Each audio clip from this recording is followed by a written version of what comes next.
Hello,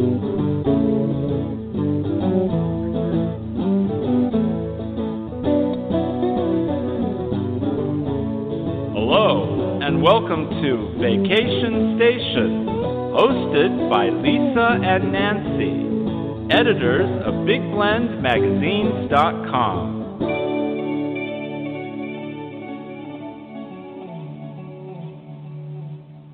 Welcome to our second Friday Big Blend Radio Vacation Station Food, Wine, and Travel Show, brought to us by the International Food, Wine, Travel Writers Association. Every second Friday, we sit down with one of their writers and get to learn about the world of travel writing and the world of travel. Right, Nancy? Exactly. The world of food, the world of wine. There's nothing bad about that. So anybody in the world of food and wine and travel and writing and photography, I encourage you to go to ifwtwa.org. We call that IFTWA. But today we're very excited. We're going to talk about India as a destination. Why travel to India? It's a place that I've always wanted to go. I read it in novels. I think after living in Kenya, Nancy, there's that, vibe to go over to India. But we're very excited today. We have travel writer and photographer and solo backpacker Somnath-Roy joining us to talk about India as an ideal travel destination. And it's a main topic of his travel blog. You can go to travel-crusade.org and follow his blog. He's got stories about different parks, about the different mountains. So check that out. Again, it's travel-crusade.org. And he's also on Facebook and Twitter. And welcome, Somnath. How are you? Hi, Lisa. I'm doing good, and I'm looking forward to impress my audience. And I want to encourage them to visit India at least once in their lifetime to see all that it has to offer. I think, it's amazing. So many of us always dream about going to India. And when you look at, there's so many reasons why. Yes, there's, tigers, there's the birds, there's the wildlife, the national parks, the Himalayas. But also for some of us, it's the food, it's the culture. It's also for some people, I believe, isn't it a spiritual journey to go there to India to learn some of the Vedics, just learning some of the spiritual practices of the past. Yeah, India is a spiritual destination, and there are quite a number of places where you can get some Vedic knowledge. They are, I'll give you the list. They are the Ramakrishna Mission, which is famous all over the world. Swami Vivekananda and his teachings. So if you follow his teachings, you come to know about some of the spiritual practices. Apart from that, you also have the Harbhajan Singh spiritual arcade, which is based out in Sikkim. Thousands of pilgrims from all over the world come to seek his blessings, as he was a man of great strength and endurance, and he always taught his followers and his students to follow the path for karma, because that is the main reason for happiness in life. As long as you do your own karma, and as you follow the path to success, because success does not mean only just living or enjoying life or something like that. So it is like doing your work, satisfying yourself, and know the world better. That is, and those things. And apart from that, the Vedic literature also teaches about believing in oneself. That is the most important part of Vedic literature, and also not to go into a antagonism with anyone, actually. So those are some of the things that Vedic literature teaches us. And I would say that if you really want to get a taste of the spiritual practice that are followed in India, you should follow Swami Vivekananda and his teachings. I think that's interesting, because I think when you're there and you go, and also be able to go to the temples, and you've got some beautiful temples that you get to feel it more, and understand more, So that's one of the reasons I wanted to go to India, is just to explore those teachings and learn more. I wanted to ask Somnath, for you, I mean, India, you live in this amazing country, but what was it that made you go, hey, I'm going to start writing about this and photographing and sharing India with the world, especially with, having the internet to be able to do that? What you are saying is correct. Actually, if you compare India with the developed nations like US and Canada, it is still lagging behind in terms of the economy and the other factors. But after the reign of the new chief minister, he's trying to improve the conditions prevailing in the country and also trying to bridge the gap between the rich and the poor. So, like, we are expecting some kind of real miracle in the next 2 3 years down the line, and we expect India to be a developed nation. Currently, it is developing. That is the most sad part. So, if it becomes a developed nation, then it will be good for everyone actually. So tourism, but it's also looking at the so tourism is opening up, getting more and more Americans there. Um, do you see a lot of visitors from England and other countries around the world, or is it mostly Americans? Do you think? No, it is a mixture of Americans, Europeans, and also people coming from other countries to visit the historical sites. I'll say, like the Taj Mahal and the other historical forts and the monuments which are there in India. So Mm. if you go and visit Taj Mahal any day, you'll find a lot of foreigners coming from different parts of the country. So it is not a location based or something. So you see millions of visitors every year, and also we see a lot of visitors in these national parks and reserves, which are very famous. Actually, the largest national park in India is Jim Corbett. It was established by a foreigner only. He was from, I think, Mm. UK, I believe. So he only Yes. discovered the forest, and after that, the forest was named as Jim Corbett National Park, and it is the largest reserve in India. It consists of a lot of Indian tigers, and also we have a lot of other animals, and also we have a lot of species from the feathered kingdom as well. So it is a great place to explore, and you can complete the entire trip in a span of 7 days, because the park is huge. If you want to explore the entire park and the reserves, there are actually 5 to 6 entry gates, entry zones to the park. So you should have sufficient time with you, enough time with you to explore the park and its offerings. And also we have a Mm. lot of security inside the park, because in that park we have the triad areas, we also have the wetlands. So chances are that you can spot tigers in the wetlands and in the core areas of the reserve. So it is best if you can plan a trip for around a week to explore the park and everything that it has to offer. And we also have other Wow. national parks based out in India, like the Kanha National Park and all, but they are not as big as compared to Jim Corbett. So, like animal spotting, tiger spotting, lion spotting, they're a matter of luck. So you need to stay around 2 or 3 days inside the forest reserves to experience all the magical beauty that it has to offer. I love that you go for like a week, for a nature experience, Sounds good. and because I think sometimes we think about India and we think of, being obviously everybody thinks of the Taj Mahal, but also going in the cities. And what I love about what you show on your blog, Travel Crusade, everyone.org, travelcrusade.org, that there's so much natural beauty and there's a lot of peaceful and quiet places, and I think that's not something that we expect if we haven't been there before. There is a lot of, we can see nature at its best in places like Jammu and Kashmir, Himachal Pradesh. These are the top rated places where you can feel the magical pristine beauty of Himalayas, and the serenity of the mountains, because the Himalayas forms a greater part of the country. So it is basically based out in Himachal Pradesh, Jammu and Kashmir, and to some extent Leh. Although Leh forms a part of China as well as India, but if you have to experience Mm. Himalayas to the maximum level, you must consider visiting places like Jammu and Kashmir and Himachal Pradesh.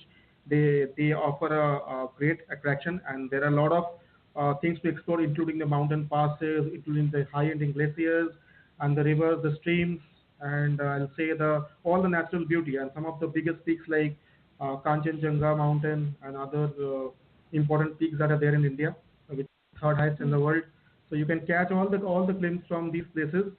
We also have a few places like Darjeeling and say Sikkim. They are also important places to experience the magic of nature. You can feel the serenity of the mountains and the peaceful that is and the peace that is prevailing around.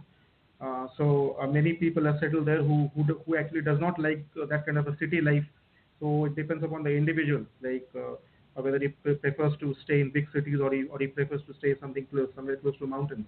So if you prefer to stay somewhere close to mountains, then you can stay in places like Himachal Pradesh, Jammu and Kashmir, Darjeeling. These places offer a magical view of the they are the best places to stay among nature.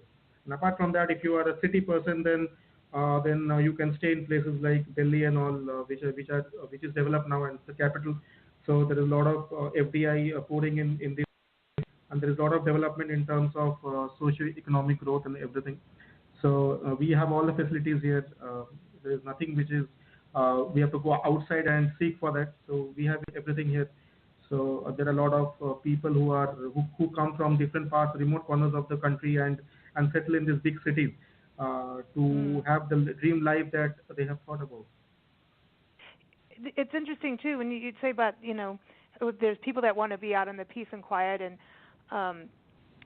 it's when you think about India, it's the seventh largest country in the world, I believe. It's a big country, and you're surrounded, like you've got Nepal on one side of the Himalayas too, and to me you could do a whole trip out in the whole region. You could plan like a month and go travel around. And if someone was to do that, is there a good time of year to go to India? Is there a specific time, or does it matter? Or does it depend on what you want to do because of the mountains and snow and things like that? I would prefer December, January to plan a visit to the country, because that time the temperature also remains very pleasant and cold. I would not prefer India in summers because it is very hot. If you want to get a taste of the festivals that are happening in the country, then the best time would be September, October, as we have a lot of important festivals in the country. But if you plan a complete kind of 1 month trip, then I would suggest people to come during the month of December and January to experience India, and because that would be less strengthening as well, because the climate remains pleasant and the weather is not that much hot. So they are the winter months in India. So I would suggest November, December to be the best time. Okay, so the winter time, and then also in your article, and everyone, we've got an article giving a nice overview of India that is up by Somnath, and it's up on nationalparktraveling.com, and also featured in our August-September issue of Parks and Travel magazine. You talk about that when travelers come over to India, to look at, instead of hotels, to look at having a homestay. So you're actually living with a family, right? When you come over. It depends upon the individual. Again, I'll say homestays are preferred by people who are not that much city. Like if you want to stay in a 5-star hotel, you can stay there as well. But homestays are actually located in places. They are not located in cities. I'll say, because in the bigger cities and all, there is no provision for stay in the homestays. I'll say in smaller places like, as I mentioned, Jammu, Kashmir, Himachal Pradesh and all, where we have some blessings of nature. So there people actually have created homestays for a living as well. So there are a lot of people coming from different parts of the country who will prefer to stay in homestays rather than staying in a hotel to actually save costs and money as well. And also there is a special feeling of staying in a homestay, which a person who does have the experience in staying in homestays will understand the same. But I'll say again, in bigger cities and all, we don't have the option of homestays and all. Okay, so you've got the hotels and lodges, yeah. So when we've got to talk about the Taj Mahal, because I know people are saying, how can you not talk about the Taj Mahal, this magnificent, building and a building out of love. You talk about if you're going to go there that you need to go early in the morning, right? So do you want to probably stay the night near the Taj Mahal? Yeah, there are a lot of hotels nearby because people come to visit the Taj Mahal during different time frame of the day. Because Taj Mahal looks different in the morning, it looks different in a full moon night because there is no lighting inside the Taj Mahal. So you can spot the natural light which is entering inside the architecture. So if you see Taj Mahal in the morning, it looks different. If you see Taj Mahal in the afternoon, it looks different. If you see Taj Mahal in the evening, it looks different. And if you see Taj Mahal in a blue moon night, in a full moon night, then also the color is different. So people actually visit Taj Mahal during the full moon nights because they can see the difference in the color and the reflection that happens actually.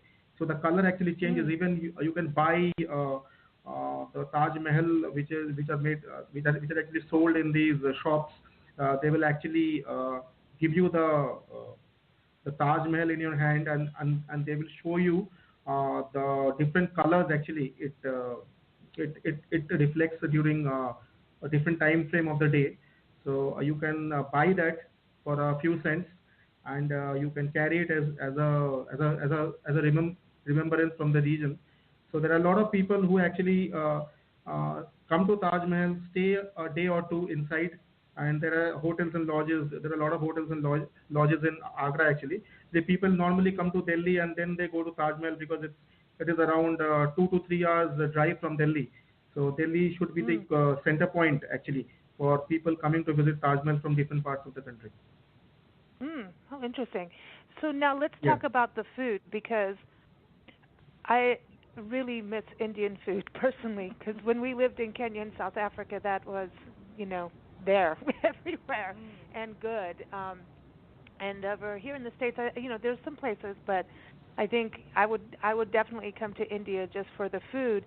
And in your article, you talk about, obviously there's restaurants, but there's a lot of street food, like the stalls on the street. And so tell everybody about that because I think sometimes there's travelers who are used to that, and then there's travelers who are nervous to buy food off the street in any country. I'm not saying about India, but some people are just, oh, I can't buy. Here in the States it could be a hot dog vendor, but they get nervous about it. But from my living in Mexico too, like the food off the street is actually sometimes fresher and better. No, I will So not suggest. Yeah, please go ahead. go ahead. I was going to say, yeah, tell Yeah, us about that. I will not prefer street food in India because it is not safe and it is not hygienic as well. So it is better to go inside a restaurant and take the food that you want.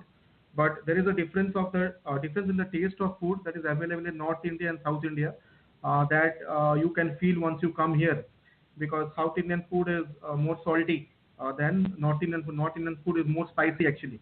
So if you visit India and you stay in places, then you can feel the difference. But I'll say, like, if you are a kind of a person who loves really spicy exotic food, then you can get that in North India. If you are a bit on the prefer homely food and all, then South India or East India will be good for you. Mm. Now, vegetarian food, is that a big part of the diet? Is vegetarian or fish? Is there a lot of meat in India on menus? Meat actually, it's mostly chicken and mutton, but it is available in all the cities. But I'll say, like, people from Eastern India, they mostly rely on fishes, whereas Mhm. people from North India and all, they mostly like chicken, mutton, these items. And also in South India, I have seen people mostly relying on sea fishes. They prefer sea fishes because there are big seas in those cities. So, like this fishes acts as a major export as well in these cities. So, all the people who are based out in South India, I have seen, like, they mostly rely on these sea fishes, and they mostly rely on an item called dosa, which is a very salty kind of a dish, which is not available in other parts of the country. So if you come Mm. here, you can see the difference. And also, like, the sweets and all, which I'll say, they are very famous in East India. Actually, I'm from East Mm. India, so here we have different varieties of sweets that are available. So which are also exported to other parts of the country, and they are quite famous. So they gain a lot of importance in the country. So that's why Hmm. East India is famous because of that actually. So when you say you're in East India, like are you in a major city and then do you have attractions near you that you can recommend for people going to East India? I'm based out in Calcutta. It used to be the capital of Okay. India since 1912. After that, it was Delhi which became the capital. So in Calcutta, I'm based out in Calcutta. It is a major city, as we have a lot of eminent people in the field of literature and all who was born here. So there are a lot of places in Calcutta where you can visit. Like, we have the river cruise and all, which is spreading across Ganga. It is a big river in the city, so it spreads across to Bangladesh as well. So apart from that, we have a lot of architectural sites here. Um, Mm. Apart from normal city attractions that we have in any other city, and the food is awesome here, and it is not as expensive as compared to other commercial cities in India. So it is a place where you can stay happily because there is less competition as compared to other cities here. So we don't have that Okay. much competition here in the city. So it is a best place for stay in terms of finance, in terms of financial status, and also I'll prefer Calcutta because the although the weather may not be proper here, weather is a bit it is a kind of we have moisture here. The climate is a bit hot and humid, but overall, Yeah. good city to stay in with family and friends. Okay. You know, it's interesting. Calcutta. That you're right. I mean, it's the history from Calcutta's. It's in all the books, man. It's you always read Yeah. about Calcutta. So I did want to ask one thing. When you look at tourism in the growth of tourism for India as a whole, one thing that we've been seeing in the news a lot, and even in documentaries, is how India is starting to step up and be a leader in regards to bettering the environment and looking at doing more solar and things like that, solar power and electric cars and things like that. Would you say that's true from what we're seeing over here? It just seems like India is really working hard to be a cleaner country in regards to the environment. Yeah, in some cities and all like Kerala, I'm not sure if you have heard about the city. We have seen a lot of improvements from the environment perspective, but overall there is still a lack of like these kind of activities which are happening all over the country. So Mm. proper steps should be taken in the future to maintain all that.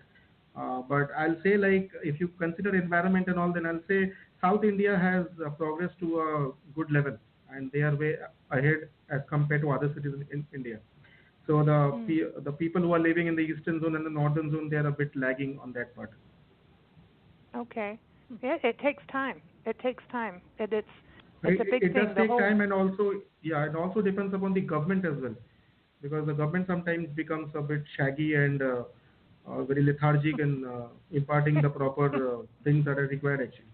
So the South India, because there is a lot of development. If you consider the economy, I'll say South India is much more developed as compared to other parts of India, because the government is much more mature there and they know how things happen and what steps should be done to improve the economy. Hmm. It sounds like the rest of the world. Yeah.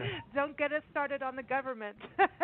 That's a whole other conversation. But Somnath, I think it's so exciting that you joined the International Food Wine Travel Writers Association. Can you share with us why? Because we're always interested. Is it a way to keep connecting India and to improve relationships between not just America, but I know that they have a lot of members in England, Ireland, Australia. Is that part of it? Is to unite travel writers? I think around the world. It's a exciting thing because it helps the economy. Yeah, that is correct because it actually brings together all people. So it is a Mm. great way of knowing other people, their culture, their way of living. So IFWTWA, it is a real good platform for people like us. It is also a platform for us to become somewhat like popular in terms of our career and what we are doing in life. So I'll say that International Food Wine Travel Writers Association is doing a great job, and they are inviting applications from all over the world to become a member in their organization, so that people get to know each other, their culture, their relations, everything. So I'll It's suggest more exciting. people to join that actually.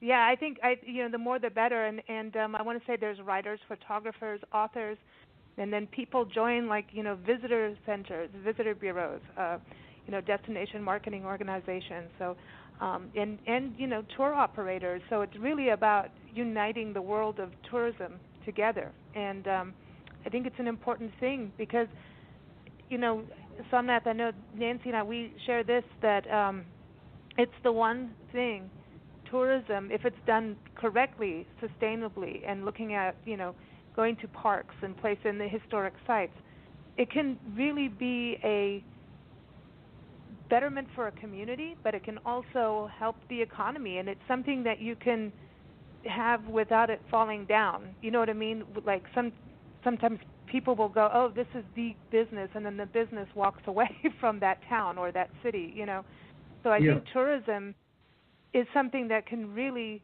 help the world, and it helps in bettering your community, Correct. Yeah, absolutely people. correct.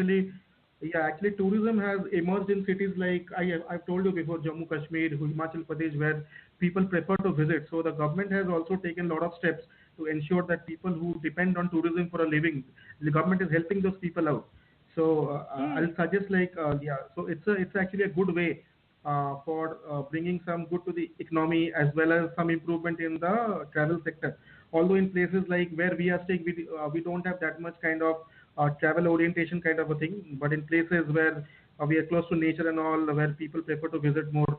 So in those places, government has taken a lot of initiatives, and they are bringing a lot of, they are actually doing a lot of good actually for the people who are in that kind of role. So that's nice. a promising sign. Yeah. That's nice. That's really good. That's good. Somnath, thank you so much for joining us. It's been a pleasure talking with you and learning more about India. And everyone, again, Somnath's article is up on nationalparktraveling.com. Just type in India, because I think this is our first India piece on that side. So you get to open up India for us. Thank you, Somnath, for that. So we're excited about that. And it was a pleasure talking to you as well. Yeah, you too. And also your article's in the August-September issue of Parks and Travel magazine. I encourage everyone to go to Somnath's website. It is travel-crusade.org. He posts you've got a lot of posts. You're busy. How often do you publish an article? I normally publish two to three times a month. Okay, that's pretty good. That's consistent, So, and he also has on Facebook and on Twitter under Travel Crusade. And, of course, we're going to give a shout-out and thank you to the International Food Wine Travel Writers Association. Their website, again, is ifwtwa.org. And thank you, listeners, for joining us. As always, we air Sunday through Fridays, and the full schedule is at bigblendradio.com. You can also keep up with our two different magazines and articles and interviews if you go to bigblendmagazines.com. But we've got to have some music. We always like to close with some music, and I think this is the most played song on our travel shows. It's called Traveling, and it's by our good friend Wally Lauder, who's based out here in Tucson, Arizona. And you can go to his website, wallylauder.com. So here it is, Traveling. Thanks, Somnath. You take care. Same to you. Bye. Bye-bye.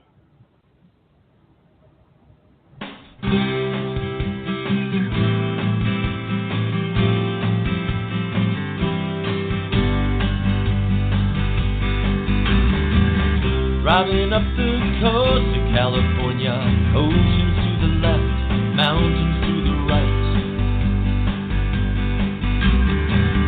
Pulled off the highway in between, stayed in a hotel for the night.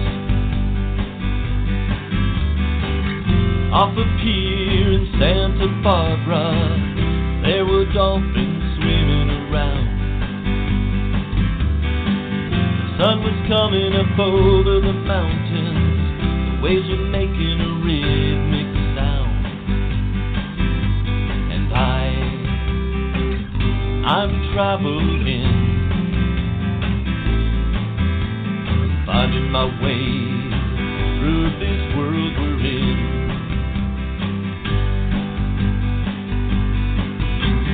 Flying on a plane to Africa, the cabin was a colorful sight. People speaking words I couldn't understand. It was a world beat party 7 miles high. Drinking funky tea with a bunch of guys outside a mud hut under African skies. Telling tales of the land I'm from, across the sea in America. And traveling. I'm finding my way through this world we're in.